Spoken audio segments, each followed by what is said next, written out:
नमस्कार, आप देख रहे हैं सांस्कृतिक राजधानी न्यूज और आपके साथ मैं हूं प्रियंका। आइए बढ़ते हैं खबरों की ओर।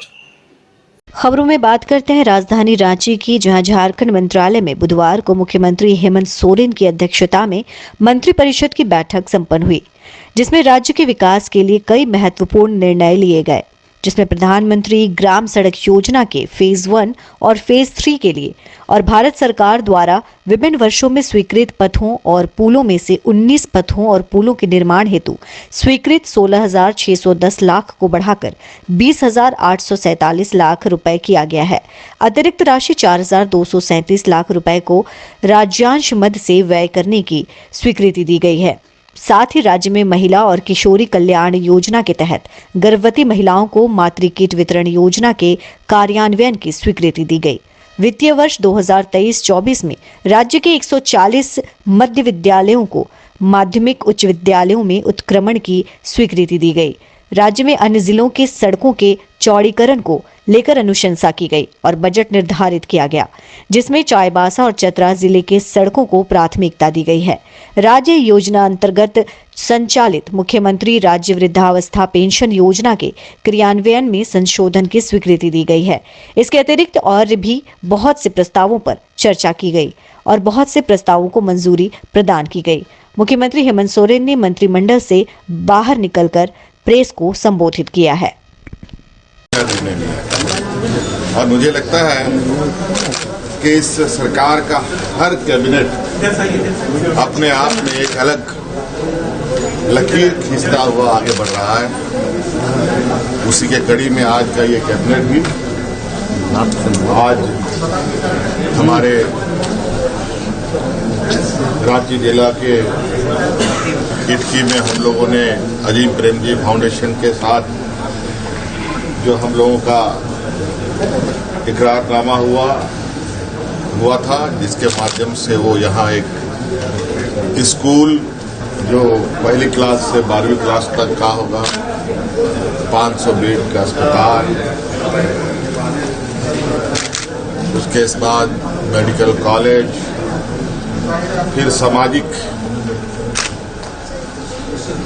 शैक्षणिक आर्थिक रूप से लोग कैसे स्वावलंबी होंगे, इस पर उनका रिसर्च सेंटर और शिक्षा ग्रहण देने की कार्य वहाँ किए जाएंगे। आज उसका हम लोगों ने आधारशिला रखा। अजीम प्रेम जी भी ऑनलाइन हम लोगों से जुड़े और मुझे लगता है कि झारखंड जैसे गरीब राज्य के लिए ऐसे फाउंडेशन का इस राज्य में होने से जिस तरीके से यहाँ के लोग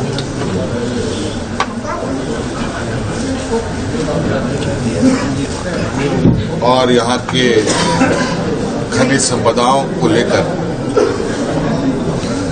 खनन कंपनी और उससे लोग तो मालामाल हो जाते हैं, लेकिन यहाँ के लोग वही फटेहाल, वही गरीब। तो ऐसे संस्थानों से राज्य के मूलवासी आदिवासियों की सामाजिक, आर्थिक, शैक्षणिक विकास के जो रास्ते हैं वो बड़ी तेजी से खुले। आपको पता है कि झारखंड राज्य देश का सबसे पिछड़े राज्यों में से हम लोगों ने राज्य में सर्वजन पेंशन लागू किया। आने वाली पीढ़ी को लेकर के बच्चों को सावित्रीबाई फुले योजना दिया।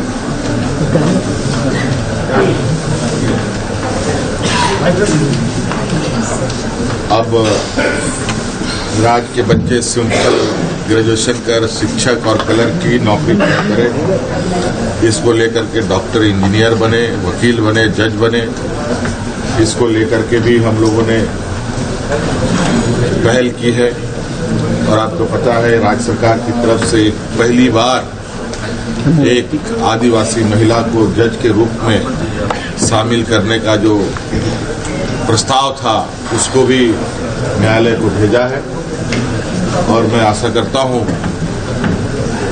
कि ये अब दिया जो वर्षों से बुझा हुआ है, अब ये जलने को तैयार है।